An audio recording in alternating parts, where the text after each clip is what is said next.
Guys आज हम लोग पढ़ने वाले हैं phrase, the clause and kinds of phrase, है ना। आज हम लोग फ्रेज भी पढ़ेंगे, क्लाउज भी पढ़ेंगे और फ्रेज के कितने टाइप्स होते हैं वो भी हम लोग पढ़ने वाले हैं today. We are going to study about phrase, the clause and the kinds of phrases.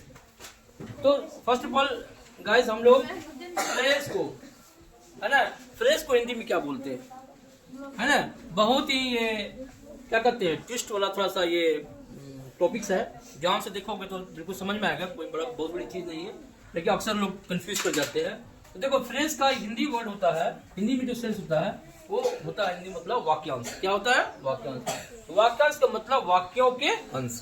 सत्ता समझ गया? तो इसका डिफिनेशन क्या होगा? अ phrase is a group of word. क्या है phrase?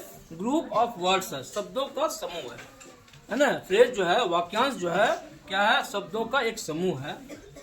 That makes partial sense but not complete sense. It has no subject and no finite verb.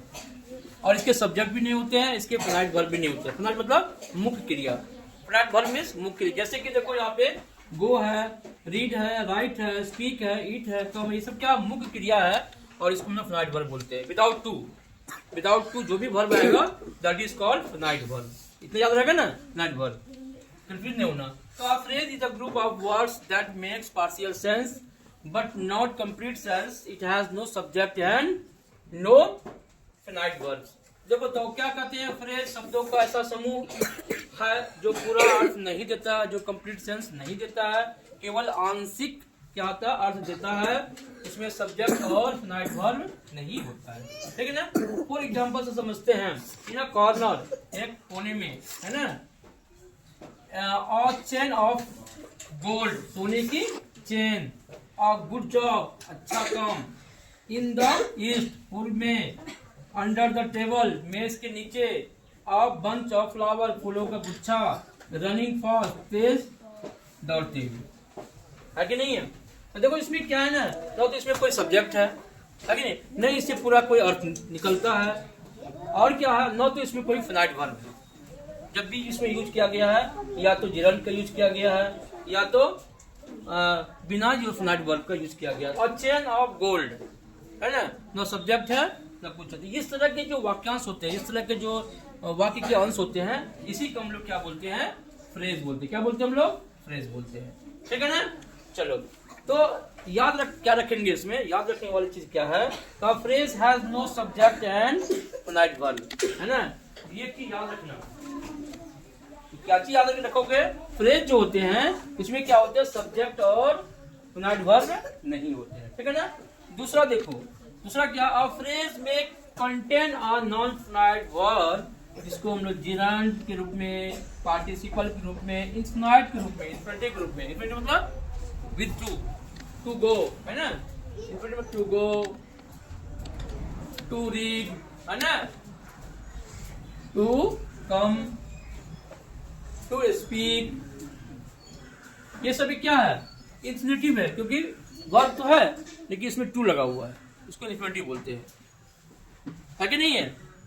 We have to go to market, जैसे एक सेंटेंस है, we have, है ना, we have to go to market, मतलब क्या हुआ हिंदी में? हमें बाजार जाना पड़ता है ना। देखो यहाँ पर टू गो का यूज हुआ, इंफिनिटिव का यूज किया गया है ना, ठीक है। I have to go to या in the field in the market, या go to field in the market, इस तरह से हम बोल सकते हैं, ठीक है ना। तो ये तो एग्जाम्पल है, एक एग्जाम्पल को याद रखना। और ये भी याद रखना, जिरंड के रूप में यूज हो सकता है, पार्टिसिपल के, पार्टिसिपल मतलब वर्ब के साथ आईएनजी, वर्ब के साथ आईएनजी, गो में आईएनजी लगा है, क्या हुआ? तो क्या हो गया? गोइंग, है ना।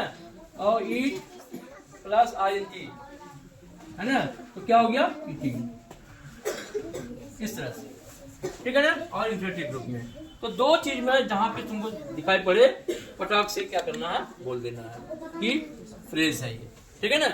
फ्रेज पहचानने का तरीका समझ में आ गया। और आगे बढ़े, तुम लोग छोटा छोटा पढ़ना, डिटेल पढ़ना नहीं है, और अपर क्लास में जाओगे तो डिटेल में पढ़ोगे, अभी फिलहाल बताते हैं क्लाउज के बारे में। क्लाउज को हिंदी में क्या बोलते हैं? उपवाक बोलते हैं, है ना। तो क्लाउज का डिफिनेशन क्या होगा? Clause is a group of word, ये भी क्या है? ग्रुप ऑफ वर्ड्स है that forms part of a sentence, लेकिन ये सेंटेंस के पार्ट को बनाता है ना, पार्ट को बनाता है। And contains a subject and predicate, मतलब कि कंटेंट इसमें सब्जेक्ट भी होगा, वाक्य का हिस्सा होगा, वाक्य का एक पार्ट होगा, लेकिन इसमें सब्जेक्ट भी होगा और क्या होगा? प्रेडिकेट। प्रेडिकेट मतलब क्रिया के साथ जो बाकी सेंटेंस। देखो जैसे देखो कि हु प्ले देयर डेब्ट्स, जो अपने कर चुकाते हैं, व्हाइल इट इज रेनिंग, जब बारिश हो रही है, that you have done a good job, कि तुमने अच्छा काम किया। देखो एक हिस्सा, एक पार्ट का एक भाग है, इसमें सब्जेक्ट भी है और प्रेडिकेट भी। बिकॉज ही वाज लेट, क्योंकि वह देर से था। व्हेन द बेल रैंग, जब घंटी बजी। इस तरह के सेंटेंस अगर वाक्य में मिले तो क्या उसे कहेंगे? क्लाउज बोलेंगे, है कि नहीं है? अब देखो काइंड्स ऑफ फ्रेज, फ्रेज कितने प्रकार के होते हैं? तो गाइस ये मोटा मोटा काइंड्स जो है फ्रेज जो है 3 टाइप्स होते हैं। एक होते हैं नाउन फ्रेज, दूसरा क्या होता है? Adjective phrase. अच्छा एडजेक्टिव मीन्स विशेषण, नाउन मीन्स संज्ञा, संज्ञा उपवाक या संज्ञा वाक्यांश। एडजेक्टिव फ्रेज है ना, विशेषण वाक्यांश। और एडवर्ब फ्रेज क्रिया विशेषण वाक्यांश।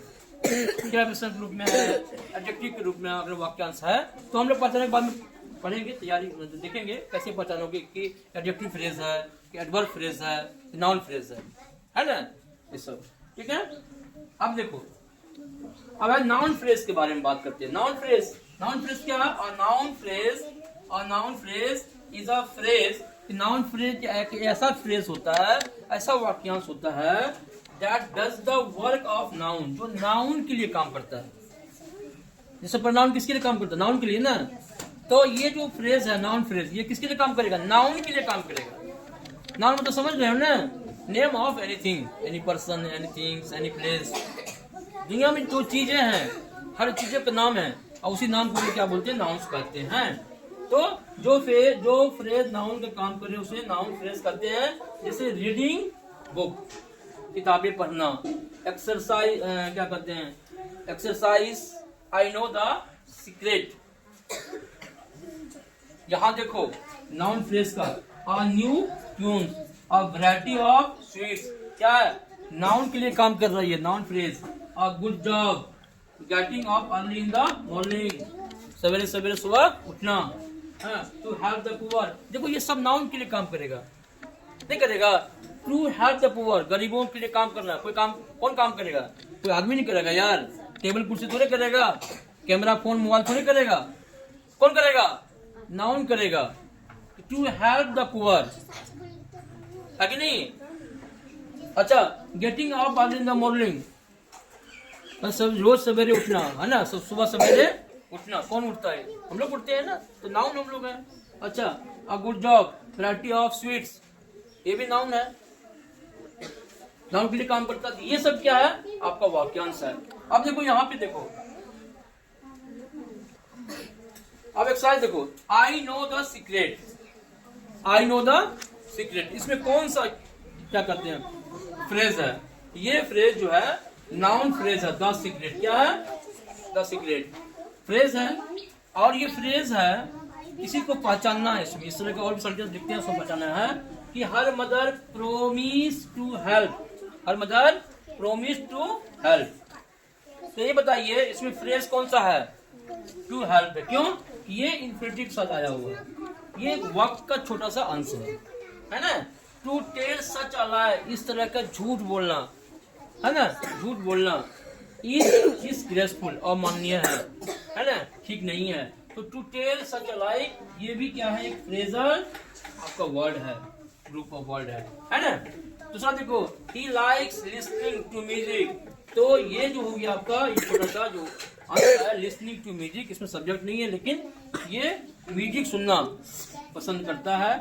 To become a doctor is goal, his goal, उसका जो गोल है, लक्ष्य है, क्या है लक्ष्य? एक डॉक्टर बनना, डॉक्टर बनना ही उसका लक्ष्य है। तो टू बिकम अ डॉक्टर ये तब क्या हो गया?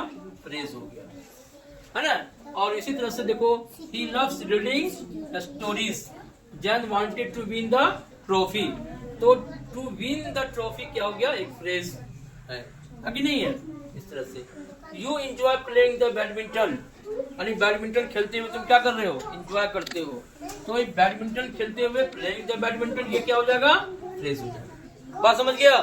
चलो इतना ही, कल फिर नेक्स्ट पढ़ेंगे और आगे हम लोग है ना एडजेक्टिव फ्रेज के बारे में पढ़ेंगे, एडवर्ब फ्रेज के बारे में, और ट्रिक भी बताएंगे आप लोगों को कि कैसे ट्रिक हम पहचान लेंगे कि ये नाउन फ्रेज है, ये एडजेक्टिव फ्रेज है और ये एडवर्ब फ्रेज है। ठीक है, ओके।